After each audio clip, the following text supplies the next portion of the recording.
What do you provide? Cookie-cutter portfolios like the rest of us? No cookie-cutter portfolios here. Fisher Investments tailors portfolios to meet each client's goals and needs. But you do sell investments that earn you high commissions, right? And make commissions when you make trades for your clients? No, Fisher Investments doesn't sell any commission investment products, and we never earn commissions on trades. So what's in it for you? Fisher Investments fees are structured so we do better when our clients do better. When it comes to helping clients achieve a comfortable retirement, we're clearly different. Visit FisherInvestments.com to find out why investors like you switch to us. Fisher Investments, clearly different money management. Investments in securities involve the risk of loss. Actor Kevin Spacey is facing a new lawsuit accusing him of sexual abuse. Two men, actor Anthony Rapp and a man choosing to remain anonymous, are suing Spacey, saying he made sexual advances on them when they were teenagers. Rapp first came forward with his allegations 3 years ago. The manhunt in Georgia is over for the suspect in the shooting of a sheriff's deputy. ABC's Jim Ryan has the latest. When Dalton Potter and Jonathan Hosmer were pulled over while hauling a stolen trailer early Monday, they had no plans to surrender. A sheriff's deputy was shot and wounded, and the two men sped away. Hosmer would be caught the next day, and now... We're very pleased to announce the subject that we were very interested in is in custody. Whitfield County Sheriff Scott Chitwood says Potter may have shot and wounded a civilian during his time on the run, but... We are very, very, very pleased that it's over and everybody's going home safe. Jim Ryan, ABC News. Less than 2 months to go before Halloween, and a lot of parents are trying to figure out just how they're going to celebrate and still keep socially distanced. Officials in Los Angeles now say trick-or-treating is not recommended. Originally, they proposed an outright ban, and people didn't like that. Pediatricians like Dr. Alok Patel say, Halloween is so much fun. It's something kids are looking forward to. But there are still ways that we can celebrate that Halloween spirit in a physically distanced or more safe setting. We just have to get creative and all be together. We can do it. We can do an online costume party all day. Another suggestion from health officials may be a car parade. This is ABC News. Ready to create your own income with your own home-based business where there's no such thing as getting laid off? If a billionaire entrepreneur spent 5 years and $20 million searching for the next big trend, wouldn't you want to know what he found? If you're serious about making money from home without having to leave home, then write this down. www.goherenext.com. You decide your income. Get the facts now. Goherenext.com. I'm Sherry Preston, ABC News. Does your dog need groomed or walked? Are you looking for a pet sitter or dog boarding options? If so, call Dirty Paws, Wheeling's newest pet care service, providing the Ohio Valley with everyone's pet care needs. Check us out on Facebook at Dirty Paws WHG or call 304-639-7754. Live and local conversation for the Ohio Valley continues shortly, here on the Watchdog Morning Show with Howard Monroe. Babies come with lots of decisions. Cloth or disposable? Crib or bassinet? So when it comes to protection, go with the safest, most effective choice, vaccination. Get all the recommended vaccines for your baby by age 2 to protect your child against 14 serious childhood diseases. For more reasons to vaccinate, talk to your child's doctor. Go to cdc.gov/vaccines or call 800-CDC-INFO. A message from the Centers for Disease Control and Prevention. Now during the Jim Robinson Ford Lincoln Toyota Pre-Owned Super Sale. News, information, conversation, controversy, and fun. This is the Watchdog Morning Show with Howard Monroe. Action! Now during the Jim Robinson Ford Lincoln Toyota Pre-Owned Super Sale, select from over 80 vehicles in stock starting under $5,000. Most are local trades, many with one owner. Hurry to Jim Robinson at the Highlands, home of lifetime powertrain protection. Hey, add a little excitement this football season and bet all the action on FanDuel Sportsbook. There's a reason why FanDuel is America's #1 sportsbook. That's right, #1. Their app is so simple to use. They've got great odds, exclusive promos to let you get more action out of every game day. Right now, FanDuel is letting you place your first bet risk-free up to $1,000. Just place a bet on any game, and FanDuel will refund you up to $1,000 back if you don't win. Seriously, there's no strings attached. Just place any bet you want. If you win, you keep the cash. If you lose, you'll get your entire bet up to $1,000 back in bonus site credit, so you can take another shot at the end zone on the house. Or you can see for yourself, risk-free. If you've never tried FanDuel Sportsbook, what are you waiting for? Download the FanDuel Sportsbook app to get started and be sure to sign with the promo code WKKX so they know that we sent you. You must be 21 plus, present in New Jersey, Pennsylvania, or West Virginia. First online real money wager only. Refund issued as non-withdrawable site credit that expires in 14 days. Restrictions do apply. See full terms at sportsbook.fanduel.com. Gambling problem? Call 1-800-GAMBLER. In West Virginia, visit 1-800-GAMBLER.net. Hello, everyone. From the Watchdog, I'm the Storm Tracker, Darnell Foster. With a look for your local weather forecast on this Thursday, mostly sunny skies, a high near 87. Partly cloudy overnight with a low near 63 degrees. You'll see times of clouds and sunshine for your football Friday with highs in the upper 70s. Have yourself a great day, everyone. From the Watchdog, I'm Darnell Foster. The views and opinions expressed on the following program are not necessarily those of this station or its sponsors. Ladies and gentlemen, may I have your attention, please? Launch control, this is Houston. We go for launch. Roger that. It's Thursday. Why even call it Thursday? Problem? We have pizza on Thursday. Places, please. Quiet down. Here's a complete disc jockey show with all the modern pace of today's exciting radio. Good morning. Let's get started. Seriously, let's go. It's showtime.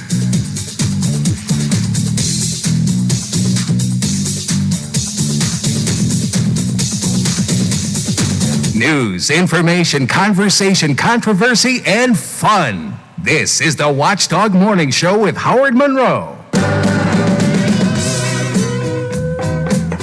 Oh, good morning, mon ami, mon chéri. What do we have coming up today on the Thursday edition of the Watchdog Morning Show? Wheeling Hospital, it's a busy one. Got a lot to do. Buckle up, buddy. We got a lot to get into today. Wheeling Hospital reaches a $50 million settlement with the Department of Justice. What's next? Is WVU Medicine preparing to buy it now that the settlement is behind them? We will discuss that. Ohio County has now gone to yellow on the color-coded map.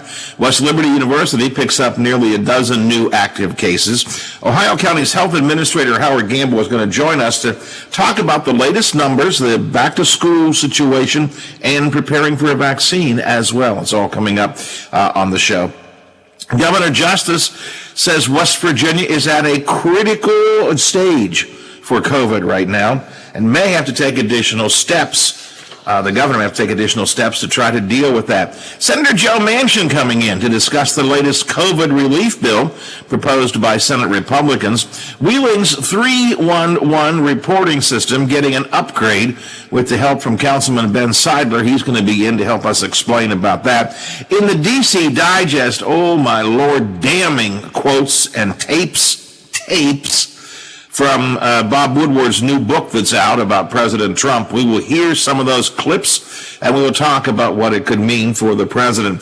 Plus, the Toy Hall of Fame, how do you spend your lunchtime, and Zoom towns are on the rise. The Zoom town is booming. All of that coming up today here on the Watchdog Morning Show. It's going to be another good day weather-wise. We're looking for sunny and above average temperatures throughout the day today. A little bit muggy. Not terribly so, but a tad muggy. Sunny all day long as well. So enjoy another good day today. Looking for a high of 88. Currently 63 degrees at the Wheeling, Ohio County Airport. 64 degrees at my home studios here in the Elm Grove section of Wheeling. And 63 degrees at the Robinson Auto Group Studios downtown Wheeling in the heart of the Ohio Valley. Good morning, Brother Biff. Good to have you with us this morning. Good morning, Howard. Did you hear the story on ABC a few minutes ago about trick-or-treating? Yeah, I know they canceled it in Los Angeles. And, well, now they've decided to not ban it, but they banned, you're right, in Los Angeles they banned trick-or-treating. But now they're not going to ban it. They're recommending against it. I've had a lot of people ask me, we were just talking about here in our household, as a matter of fact, yesterday, what's going to happen to trick-or-treating in the upper Ohio Valley. And quickly, let me say, I have no idea what is going to happen as far as trick-or-treating goes. Number one, we're really a month and a half away. 6 weeks from now could make a big difference. And number two, I don't know.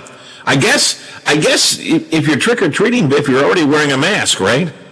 Yeah, I mean, you're already wearing a mask. You're outside. I mean, the only thing you would have to do is, well, if there's nobody around, technically you're social distancing, because the only other thing you can do is if there's people on one side of the street, you would have to start really on the other side, and then once you finish that side, just switch sides, I guess.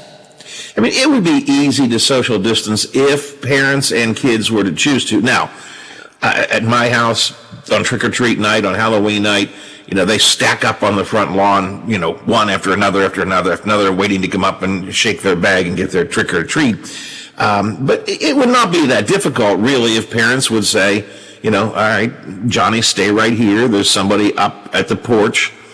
Let that person get out of the way, and now it's your turn to go up. I'd slow Halloween down a little bit, but I mean, it could be done. Now, I'm not recommending it is or is not being done. I don't know what the right thing to do. But again, first of all, in many cases, you're already wearing a mask. Secondly, I think it could be done socially distantly. And thirdly, it is outdoors to begin with. The thing that caught my attention, though, during the ABC newscast a minute or two ago, was the pediatrician who was discussing why it was important that we have Halloween. And he's a pediatrician, and his job is to take care of the health of kids. And he said, well, we should have Halloween because children love it. Now, I'm not arguing against it. All I'm saying is that's not the reason to have Halloween or anything else. This is the problem we've been having all along with this, how to handle COVID. I want to get, parents want kids to get back to school. Kids want to get back to school. Teachers want to have kids back in school, for example. Well, that's the best way to be. We want it that way. Yeah, but is it the safest? So when I heard the pediatrician saying, oh, why we should have Halloween because why kids have so much fun. Well, I don't know. Kids can have fun jumping off the side of the bridge too sometimes, but do we really want them to do it?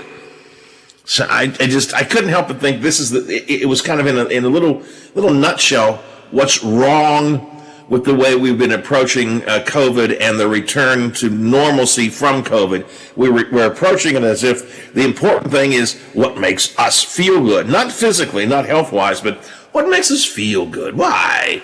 We want the kids back in school. I want the kids back in school. Yeah, and Teddy, by the way, is my grandson. I had 2 half days. Now today he goes back for his first full day back at school. I got to tell you, after 6 weeks with my little buddy here in the house all day long, I already miss him. Now, we picked him up yesterday at noon. We'll pick him up today at 3 and bring him home for an hour or so before his parents get done work and pick him up. But, having him around all day long was kind of fun. And we played all day. You all heard him. He would come in here into the studio, my home studio. Granddad, it's time to play. So I've been playing. I don't know what I'm going to do with myself, Biffy, for now that Teddy's back in school. I'm normally playing all day long. Guess I'll have to eat. There's that. There is always that. Biffy, you have lunch. You go almost every day. You're out to lunch, right? Yeah. And when you have your lunch break, what do you do on your lunch break? Normally we go eat and try and fix some of the world's problems and the problems with Central football.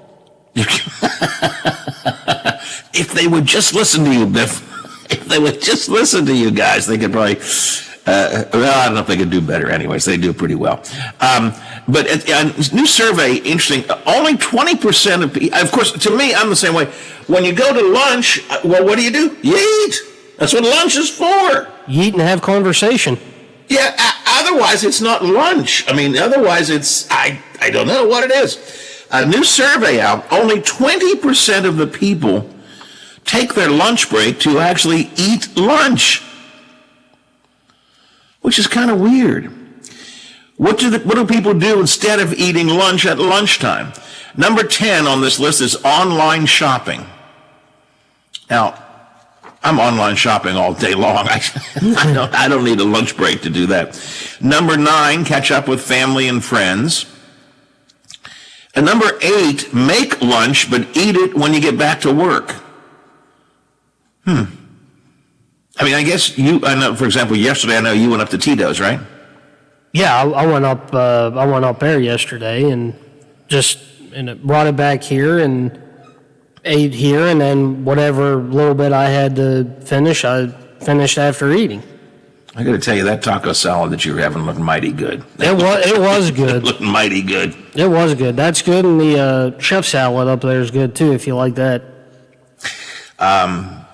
Yeah, we had my wife picked me. I had a meeting at the office, and so and we had to pick up Teddy. So my wife picked me up, and we picked up Teddy after the meeting, and went to Coleman's. Picked up lunch from Coleman's. Can't go wrong with lunch from Coleman's. No, you can't. Soup and a Coleman's sandwich, baby, that was good. And then Teddy wanted to have piggy pancakes. Teddy, what do you want for lunch? Piggy pancakes. That's from Bob Evans. And then my wife got upset because I said, well, if we're going, since we have to order from Bob Evans anyway, might as well get my sausage, gravy, and biscuits for tomorrow morning. So we got the piggy pancakes and sausage, gravy, and biscuits. And then I said to my wife, would you like a salad? They have nice little side salads at Bob Evans. She said, yeah, I'll have a salad. I said, well, we might as well get the family size side salad too. And it never hurts to have a little extra macaroni and cheese around the house, so we'll get some macaroni and cheese too. No, I did not eat all of that for lunch. No. It was just we brought it all home, and now I'm ready. Now I got salad, I got macaroni and cheese, I got sausage, gravy, and biscuits ready for this morning, plus Coleman's yesterday. So anyway, my point about what you did yesterday, Biff, number 8 is people make lunch, or I might say pick up lunch, but eat it when you get back to work. And some people will do that, I get that. Number 7 on what do people do at lunchtime, play a game on their phone. Yeah, I can see that. Number 6, listen to music. Number 5, catch up on the news. I'm catching up on the news all day long. Everything I do is catch up on the news. Number 4, read a book. Okay, I guess if you are in the kind of job where, you're regimented during your work hours, and so you take a break, you could read a book. I guess that's possible. If you're downtown, go down to the Adirondack chairs on the Heritage Port and take your book with you, or a Kindle or something. You can read it. I like that. Number 3, on what do people do during the lunch break? Take care of their general life tasks like planning dinner or paying bills. Now, I don't pay bills at lunchtime. I make a bill at lunchtime. I don't pay one. Number 2, check social media. Hey, we all do that 24 hours a day. Let's be honest about it. And the number 1 thing that people do at lunch, Biffy, not eat, take a walk or get some exercise. Yeah. Exercise. Yeesh. Oh yeah, I can see that. So those are some things that people are doing on their lunch break. But only 20% of people actually eat lunch on their lunch break. To me, what else do you do on lunch break? Have lunch. Sometimes I have first lunch and second lunch, as you know. Or some people catch up on work. Well, no, you want to eat. Yeah, I know, but I mean, gotta eat. Well, no, you gotta eat. But if you don't, that's probably what else you would do is catch up on work. And what I miss the most, of course, is what you said at the beginning, Biffy. It's the it's of course just plain having lunch. I miss having lunch. But to me, the great thing about lunch is having lunch, eating some good food, and solving the problems of the world. That's what lunch is all about. And it goes so quick, you blink and it's time to leave and head back to work.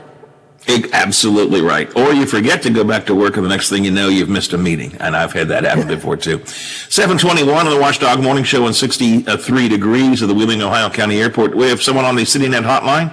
Yes, it is your cardiologist. Oh. Good morning, Doc. Good morning there, Howard. You know what I do on my own, Jack? What do you do? I read your chart, damn it. And I make... And what does it show you, sir? What does my chart show you when you check that out? Sausage, gravy, and biscuits every morning, not good. Check. Macaroni and cheese, not good. Check. Salad with half-gallon ranch dressing, not good. Check. We have a little pool here at the office. I've got Thanksgiving Day you show over from What? Would you like in on the pool? No. Listen, my body is resilient, Doc. I can handle this stuff. It'll bounce back. Just because do you remember December by any chance? Well, actually, not a lot of it because I was kind of in a haze because I was in the hospital and. Probably because of your heart. Yeah, well, I did have that heart problem, yeah, and then I was kind of in a haze because it was pretty bad there for a while, so I don't remember December too well. And this will be the icing on a cake. When Trump's re-elected, what are you going to do? At that point, I'm going to order every single sodium-filled food that I can find and gorge on it and chow down on it. And I would take the day after the election on the poll. That could be a good bet before Thanksgiving, but I'm sticking with Thanksgiving. I think you'll choke on a turkey neck and gravy. That'll be it. Well, I do like turkey and gravy. I have to say that. Doc, thanks for your call this morning. I appreciate your concerns. Keep an eye on my chart. If anything looks out of place, let me know. Really, Howard? Anything? Okay. I guess I'll start peace out, sir. Have a good day. Have a good day. I don't know why people have to worry so much about my eating. And I didn't say I was eating all that at one time. I just said, we picked up Coleman's for lunch, and then Teddy wanted to have Bob Evans. And since we're ordering anyway, it felt silly just to order a piggy pancake. It just didn't seem like enough to order, so I figured I might as well just stock up and be prepared. And I'm sure he'll help. I'm sure he'll help you eat the macaroni and cheese. I mean, what kid doesn't like mac and cheese? Well, unfortunately, let's go to the macaroni and cheese. This is the other problem that I have with my kids being right down the street from us. Yeah. So my oldest son, Jason, shows up last night, as he does almost every night. What do you got to eat? And we told him. He said, macaroni and cheese. And he took my entire container. What is it, a giant quart? He took the whole macaroni and cheese, took it away. I didn't even get any. I get none. Not even a bite? Not a bite, not even. It was in reserve for like a snack today. That was going to be like a today's snack, and instead, it's all gone. He took it to his house, and now he's enjoying it. Or I assume he enjoyed it last night. So, and that happens to me all the time. And he always says to me, by the way, Jason always said, like last night, he said, Dad, do you mind if I take something, whatever it was, maybe it was the macaroni and cheese. I said, no, take whatever you want. Because good fathers say that, Biff. Good fathers say, no, take whatever you want. He's not a dummy. He's a smart kid. He said, Dad, you always tell me to take whatever you want, but Mom says after I take it and leave, then you start complaining because I took all your food. Which sometimes is true. All right, enough of the silly stuff this morning. 7:26 here on the Watchdog Morning Show. Turned out to be an extremely busy news day yesterday, and probably the biggest story of the day was the settlement at Wheeling Hospital with the Department of Justice. We'll talk about that and more coming up here on the Watchdog Morning Show. Beautiful day today, sunshine, blue skies, a high close to 90, 88 predicted officially, currently 63 at the airport, 64 here at my home studios. From the Watchdog Network, right now.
on the car, truck, or SUV you've been dreaming of. Like an off-road ready 2020 4Runner or a rugged 2020 Tacoma, both with $1,000 cash back from Toyota. Or go with a stylish 2020 Corolla or adventurous 2020 RAV4, available with all-wheel drive, and get up to $1,750 cash back. Or take $2,000 cash back on a sporty new 2020 Camry. You can even drive away in an all-new 2020 Highlander with seating for up to 8 and get $1,500 cash back. Visit Toyota's official website for deals, buyatoyota.com, for more great savings, to check out inventory, and to find a dealer near you. All to help make buying or leasing your next Toyota easy and affordable. You can take cash back or apply to a down payment. Offers exclude TRD Pro models and hybrid offers vary. See your dealer for details. Don't wait, because today is the day to go see your Toyota dealer. Offers end September 30th. Toyota. Hi, it's Howard Monroe. By now, you've probably heard about FanDuel Sportsbook's world-class sports betting app. They make it easy to find and place your bets. They've got some of the best odds you'll find anywhere, and they even get you your winnings in as little as 24 hours. So that's a lot of reasons to try FanDuel Sportsbook. But I got one more for you. Right now, new users can place their first bet on FanDuel Sportsbook risk-free. Get up to $1,000 back in site credit if you don't win. If you win, you win. That's great. If not, $1,000 into your account for the next 14 days to use again. See for yourself why FanDuel is the #1 sportsbook app. Download it using my name, Monroe, in the promo code box. FanDuel Sportsbook, promo code Monroe. You must be 21 or older. You must be present in West Virginia or New Jersey or Pennsylvania. The first online real money wager only. Refund issued as non-withdrawable site credit that expires in 14 days. Restrictions do apply. See full terms at sportsbook.fanduel.com. And if you have a gambling problem, call 1-800-GAMBLER. In West Virginia, visit 1-800-GAMBLER.net. Throughout the Ohio Valley, back to school is looking different. Each day, parents, teachers, students, coaches, and administrators are finding solutions to situations that are unprecedented. All of us at the Highlands appreciate everything you are doing and are here for the items you need. Visit hitthehighlands.com for the current guidelines and updated contact information of our retailers and restaurants. Hello, everyone. From the Watchdog, I'm the Storm Tracker, Darnell Foster, with a look for your local weather forecast on this Thursday. Mostly sunny skies, a high near 87. Partly cloudy overnight with a low near 63 degrees. You'll see times of clouds and sunshine for your football Friday, with highs in the upper 70s. Have yourself a great day, everyone. From the Watchdog, I'm Darnell Foster. Tune in to award-winning radio host Howard Monroe in the morning show. Weekdays 7 to 10 a.m. only on the Watchdog. It's your turn to talk. From politics to pet peeves. Get it off your chest and on the air. The Watchdog Morning Show with Howard Monroe continues. Thanks to those of you checking in on Facebook Live video or our YouTube channel. Remember, you can not only listen to us on the air on WKKX and WVOY or on TuneIn Radio on your phone for the audio portion, but you can watch us as well. Facebook Live video on my page, on the Watchdogs Facebook page, and you can watch us on the YouTube channel. We have our very own YouTube channel now, which you can go to on YouTube. And you hit the like button, you hit the subscribe button, like us and subscribe to the channel. And when you subscribe, you'll get a notice every time we go live, whether it's me or Bill or the Afternoon Drive or the Watchdogs or whomever. So be part of the viewing audience as well as the listening audience by checking things out on Facebook or on our new YouTube channel. It's all part of the way we try to reach you wherever you may be. 7:33, 27 till the hour, 63 degrees at the airport, 64 here at my home studios. It's going to be a nice day today.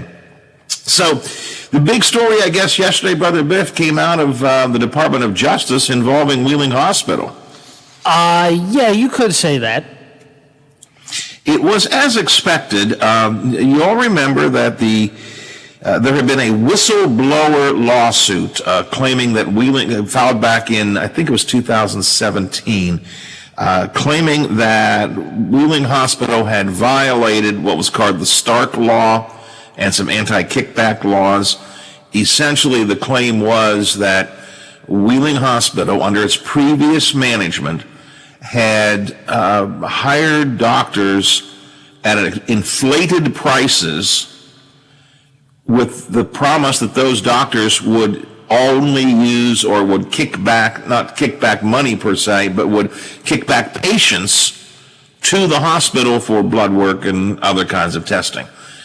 So they were paying doctors more than they normally would in order to get them to refer back to the hospital. That was the claim in the whistleblower lawsuit that had been filed by a former VP of the hospital. And then eventually the Department of Justice got involved in that. And it's been hanging over the heads of Wheeling Hospital for quite some time.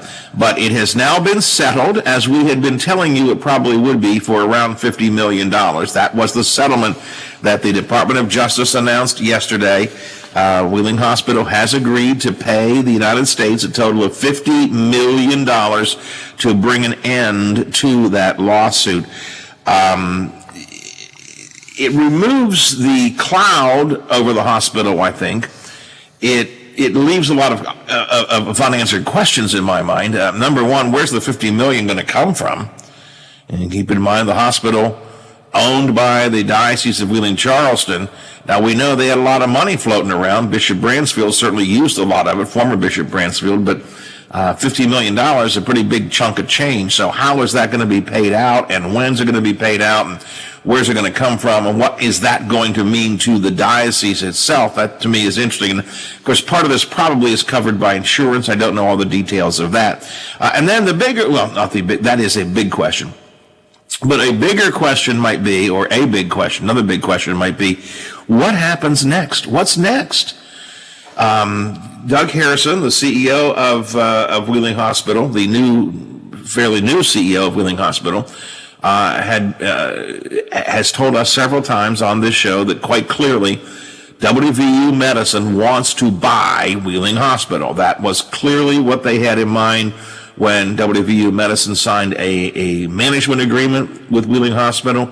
When Doug Harrison, who worked for WVU Medicine, was put in place as the new CEO, it was clearly with the intent at some point of buying the hospital.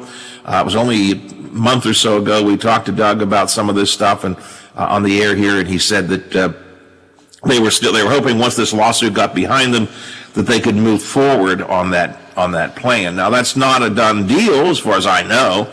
Could be. I said before that it's always possible that was part of the deal with the Department of Justice, is that A, they'll pay the big fine, and B, maybe that they would then change ownership. I don't know that that's part of the deal. It's not said to be part of the deal, but it could be.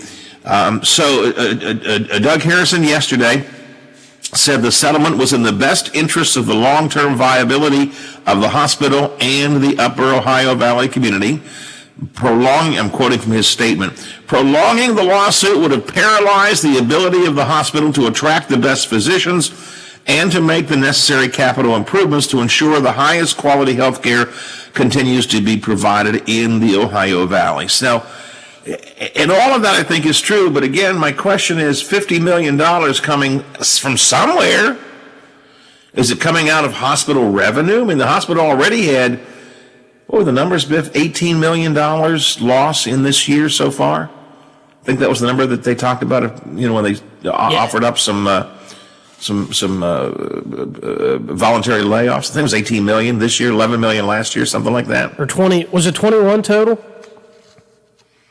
Maybe something like that. That'd be about right, I guess. I can't remember, but at any rate, so they're already facing financial troubles, and now $50 million on top of that. Again, the question might be, where's it going to come from? Is the diocese just going to take it out of diocesan money?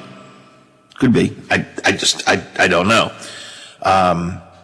But if it comes out of hospital revenue somehow, it's going to make things more difficult.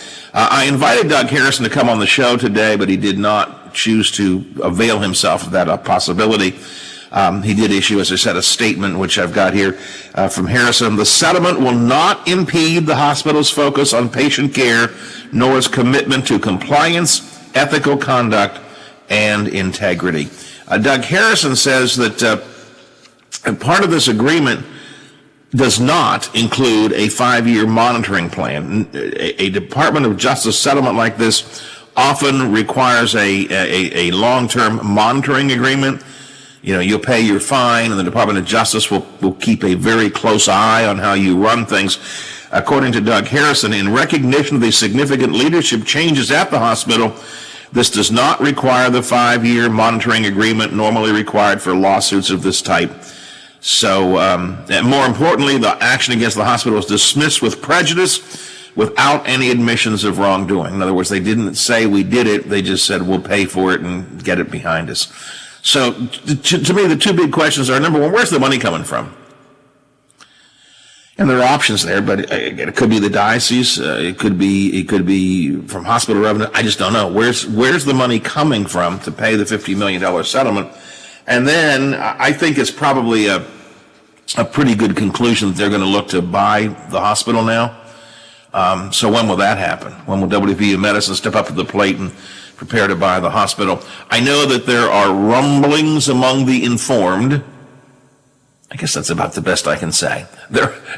I've talked to some people. There are rumblings among the informed that could occur within even a couple of weeks. So we'll have to see. As I mentioned, I invited Doug to come on. He's been very good to us in the past, but I don't think he wanted to talk about this particularly publicly, so beyond his statement. So there we go. So Biffy, I don't know. What do you think? I guess this puts it behind the hospital. However they work this stuff out, at least the shadow of that lawsuit is over and done with. Yeah, I think this is one chapter in the book we can finally put a close to. Several people said on social media yesterday when I posted about this, and I certainly would concur, anybody going to hold Ron Violi accountable? I say, where's the money coming from? How about Ron? I mean, it was under his leadership that this occurred. And the former bishop, how about him? How about holding him somewhat financially accountable? Well, heck, the diocese can't hold him accountable for what they said they were going to hold him accountable to, so I suppose that's not going to occur either. But I mean, the truth of the matter is, the ball falls squarely in the court of Violi and former Bishop Bransfield. These are the guys who are running the hospital, and these are the guys who chose to take this approach of bringing doctors in, overpaying them in order to get referrals for additional services. Are they going to get off this scot-free? I don't have an answer to that question. Anyways, we may talk more about that today, or as time goes by, I'll do some more digging and we'll see. I'm sure John and McCabe and I will kick that around tomorrow on our Ohio Valley Friday roundtable. Coming up also here on this show this morning, Wheeling Hospital's got some more COVID cases. We're going to get into that. And also Wheeling, West Liberty University is picking up some additional COVID cases as well. And Ohio County has gone down to the yellow category. I think, Biffy, and we'll talk about it in a bit, I think we got to be very careful where we're going to go next on this color-coded map. I think Ohio County schools could be in some potential trouble. But we'll talk about all of that. I'm behind time. Let's grab a very quick Ohio Valley headline, then we'll see what Zach has to say. The WTRF Channel 7 News Update is brought to you by Thomas Auto Centers, Mall Road, St. Clairsville. Get the best deal at Thomas Auto Centers. Now it's time. Hey, Biff. Tell Zach, I'm running so late and I have so much else to do. I just want to get in, get a forecast, and get out today, okay? Thank you. I appreciate it. 7 News headlines on this September the 10th. Starting off in the Buckeye State this morning, with all of Ohio back to school in some form, 7 News caught up with Governor Mike DeWine to see how he thinks the year is going so far. He says he left the decision of virtual, hybrid, or in-person learning up to each school district. Many base their decision off the color-coded map and what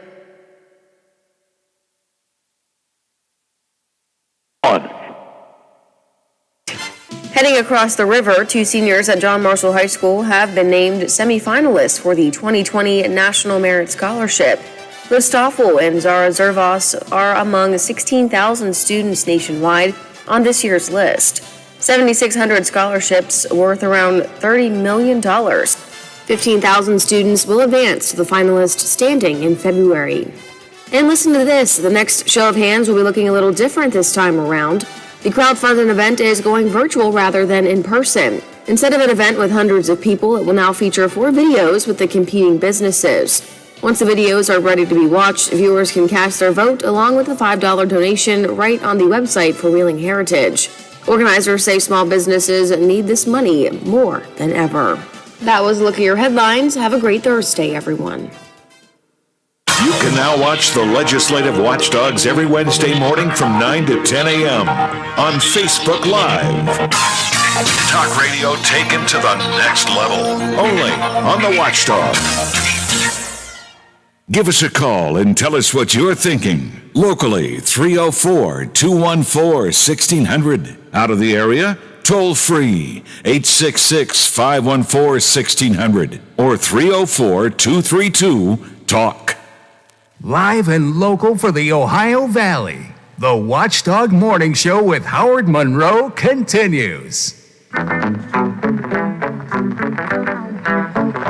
Some pretty stunning political revelations are coming out from a new book done by Bob Woodward. Woodward, of course, the guy who way all those years ago with Carl Bernstein helped to take down President Nixon, if you will, all the president's men. You remember that?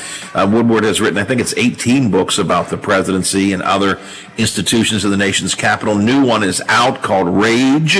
It's his second book about Donald Trump. And staggering revelations in there, and they are on tape. So it's not, that guy misinterpreted. No, we'll listen to some of the tape coming up in just a bit, and a lot of blowback from that. That's coming up in the DC Digest in a minute. But first, let's take a look at what looks to be another delightful weather day today. Zach is here with that. Good morning, Zach. Well, good morning, Howard. How are you this Friday Eve? Well, it looks like a great day. Yesterday was a good day. Another good day coming up today. So I'm liking this stretch of weather. A little bit warmer than I like, but I easily can live with that. And it looks like we got another good one coming up today.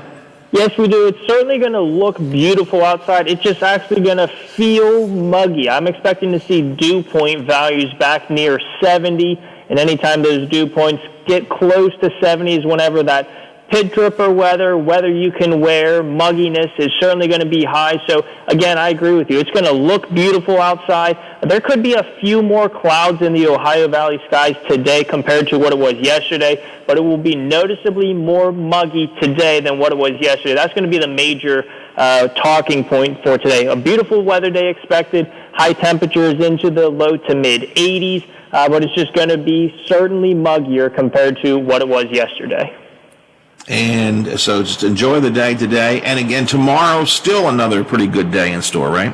Absolutely. We're expecting to see, again, more clouds expected tomorrow with partly cloudy skies compared to mostly sunny today. But again, it's looking very nice. Expected temperatures near 80, so it's closer to average. We're going to be about 5 degrees above average throughout the weekend. Average highs for this time of year are 77 degrees. So again, it's looking nice. Again, we have a cold front coming through, so that should drop the mugginess slightly. I'm expecting to see dew points into the low 60s, so it'll still feel slightly humid to some. Others might not even notice it, but you will certainly notice it today. And then as we head into the weekend, it looks like we'll need the umbrellas, mostly Saturday afternoon and then most of the day on Sunday. So enjoy the next few days if you can bear the mugginess today. Looks like we'll have a little reprieve from that on Friday, but we'll have to break out the umbrellas Saturday afternoon and most of the day on Sunday. I heard you saying on the Big 7 today, the weekend maybe turn in your sunglasses for your umbrella, huh? Yes, yep, that's what I said. And that's what we're looking forward to. All right, 63 is what I saw the last time I checked at the airport, so about 63 degrees at the Wheeling, Ohio County Airport. A little bit warmer on my back deck here, 64 degrees in Elm Grove, but a pleasant morning if you can grab a cup of coffee or orange juice or something and sit on the deck this morning. If you have that opportunity, it's a good day to do that, to get yourself started this morning, and then enjoy a great day during the day today. Absolutely. It's looking nice. Is there fog over in Elm Grove right now? A little bit, not a whole lot. Just a little bit floating around out there. I posted on my Facebook that I think you and I follow each other, Howard. You have to check out the camera or the picture that I posted over the Moundsville area, just an absolute foggy conditions over the Moundsville area, but still a gorgeous looking sunrise. You'll have to take a look at that with Biff later on into the show or off air, or whatever you want to do. It's a beautiful looking day. I expect to see beautiful sunrise pictures on social media today. We have some of that fire smoke coming in from the dreadful California fires, and that's just allowing the skyline to get a pastel colors like pink and green and orangish colors again, but there's no real air quality threat for that. Most of those particles are very high up in the sky, but still a beautiful looking sunrise today. So if you want to get out and capture some cool images, it's definitely going to be a comfortable and pleasant morning to do so. My wife just opened the door and opened the blind so I could look out the window while we're talking. And I mean, as you can see the sun rising. It's a beautiful sunrise, but it is definitely fog. I won't say fog covered, but there's clearly some fog floating around out there, keeping the sun from beaming down. But again, good morning. Anyway, just go out on the deck or your front stoop or wherever you like to go and sit and have some morning coffee and listen to the radio. That's what I say. Just go out and do that. All right, Zach, I appreciate your help this morning. As always, we'll wrap it up tomorrow for our Friday edition. All right, sounds cool. We'll see you guys tomorrow. Thanks a lot. I appreciate it. Zach Petty from the Big 7. Always good talking to Zach here on the Watchdog Morning Show. As I mentioned, 63 degrees at the Wheeling, Ohio County Airport, 64 degrees, light fog floating around here at my home studios in the Elm Grove section of Wheeling, about 64 as well at the Robinson Auto Group Studios, downtown Wheeling in the heart of the Ohio Valley. Coming up in a bit, we'll talk about football. I guess tonight is opening of football in the NFL season. Also, it looks like one local team is already wrapping up its season, which is kind of weird, but we'll talk about Payton City coming up in the next hour as well. Right now, though, Brother Biff, I think it's time for us to do a DC Digest. Here's some of the news from the nation's capital you'll be talking about today. This is the DC Digest on the Watchdog Morning Show with Howard Monroe. Well, as I mentioned, the big national story of the day yesterday has been, and will continue to be over the next week or so, probably, bits and pieces from Bob Woodward's new book called Rage about Donald Trump's presidency. And the bits and pieces coming out are not anything good for the president. Basically, what we're learning is that President Trump told Bob Woodward way back in February, that he knew how serious the coronavirus was. He knew that it was an airborne spread, and he knew it was deadlier than a flu. But he also told Woodward that he purposely tamped down any discussion about it. He wanted to keep people sort of in the dark. Back on February 7th, Bob Woodward interviewed over the telephone the president, as he explained, February, the timing is critical here. Back in February, here's what the president told Bob Woodward he knew this virus was all about. It goes through air, Bob. That's always tougher than the touch. You know, the touch, you don't have to touch things, right? But the air, you just breathe the air. That's how it's passed. And so that's a very tricky one. That's a very delicate one. It's also more deadly than your strenuous flus. Now, keep in mind, at that time, the president's public position was, well, this is just a small little matter. It's going to go away. There are only a couple of people who have it. We're not going to worry about it. We don't have to do anything about it. And he would frequently say, you know, the flu is even worse than this. And yet here we know in February, early February 7th, that the president knew all of those things. He knew it was airborne. He knew it was deadly. He knew it was more deadly than, and I quote the president, even your most strenuous flu. So why did he say it was no worse than the flu? Why didn't he do something about it? A lot of his supporters have been saying, well, the president didn't fully understand. He didn't get all the right information from Dr. Fauci or from the CDC or what have you. But in a March interview with Bob Woodward, the president made it quite clear. He knew and purposely withheld information about COVID from the American public? Well, I think, Bob, really, to be honest with you, Sure, I want you to. I wanted to always play it down. I still like playing it down. Yes, because I don't want to create a panic. Now, some of the Trump supporters have picked up on that and said, well, that's the right thing. Of course, you don't want to create a panic. And I agree, you don't want to create a panic. But what you do want to do is give people proper information. You don't want to say why this is going to go away when you know it won't. You don't want to say that this is no more deadly than the flu. More people kill flu than you don't want to say that, because that's not true. You want to give your American public good, complete, full information about the COVID. So the president knew all the details of coronavirus back in February and chose purposely not to share that with the American public. That is a little bit frightening. There were some other parts of the book that were interesting as well. Donald Trump told Bob Woodward, for example, that he loved Korean leader Kim Jong-un, one of the world's most brutal and worst dictators in the world, and the president liked him. He said that Kim Jong-un is far beyond smart, it's a quote, and that he, quote, tells me, meaning Trump, he tells me everything, including, and keep in mind now, this is a guy that Trump says he admires. He told Trump the details of how Un had his uncle killed. Woodward also writes about the letters that Kim wrote to Trump, which Trump has in the past called love letters from Kim Jong-un. It's just unbelievable. And this is a guy that he openly and willingly wants to sidle up to, even though he knew, again, all of these details. More information about the president's thoughts on racial unrest came out from the book. He also continued to denigrate some of his military leaders. In fact, Biff, he called his own military leaders, and I can't use all the words, but he called the military leadership a bunch of bleeping pussies.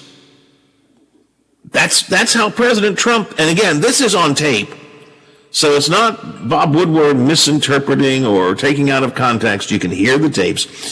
He called the military leadership, and even in the quote that we can hear, he says, "My generals." Personally, I can't stand them. My generals. They're not your generals, sir. But anyways, my generals are a bunch of pussies. Just unbelievable. Unbelievable. We learn in the book that when James Mattis was Trump's defense secretary, he and the intelligence director at the time, Dan Coates, had a conversation about Donald Trump, and Mattis said that Donald Trump is, and this is when Mattis was working for the president, that Donald Trump is, quote, dangerous, unfit to be president, and has no moral compass. Now, we have seen over and over and over again people who work for the president tried to defend him, tried to support him, tried to guide him perhaps. After they left office, they turned around and said, look, this guy's a disaster. And of course, the president who hired them, who commended them, who was pleased with them until they spoke against him, then all says that they're no good. They're a bunch of pussies. They're a bunch of pussies. Dan Coates, the then National Intelligence Director, said that Trump had no moral compass. True, this is a quote, true to him, a lie is not a lie. It's just what he thinks. He doesn't know the difference between a truth and a lie. This book is going to continue to resonate over the next week or so. Bob Woodward is being quoted in the Washington Post because he works for the Post, and so they get the first crack at the book, which they've been releasing some of this stuff from. He'll also be on 60 Minutes this weekend. That'll be a highly watched interview, I can guarantee you. And I know, Trump. There are going to be some Trump supporters. I've already heard from them on my social media pages. Wow, just nothing wrong with what the president did. The president cozies up to a brutal dictator who told him how he killed his uncle. The president calls military leadership a bunch of pussies. The president knew the details of coronavirus and knew how deadly it was and purposely withheld it. I don't know how you...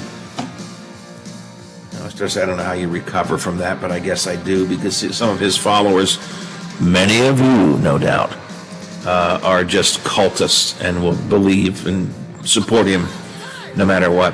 You have to wonder, though, on Capitol Hill, at some point, doesn't Republican leadership begin to say, geez, how much more of this guy can we take? All right, it's 8 o'clock. A little bit more on this probably from ABC coming up next. Coming up in the next hour of the show, we'll talk to Senator Joe Manchin, and we'll also talk more COVID conversation with Howard Gamble from the Health Department. It's 63 degrees at 8 o'clock.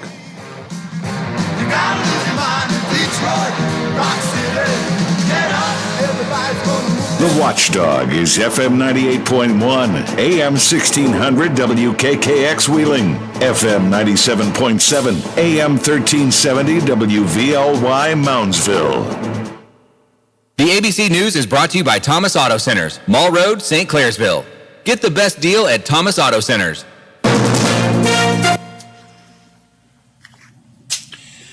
If I forgot, is Bill back? Do we have a DeFabio report?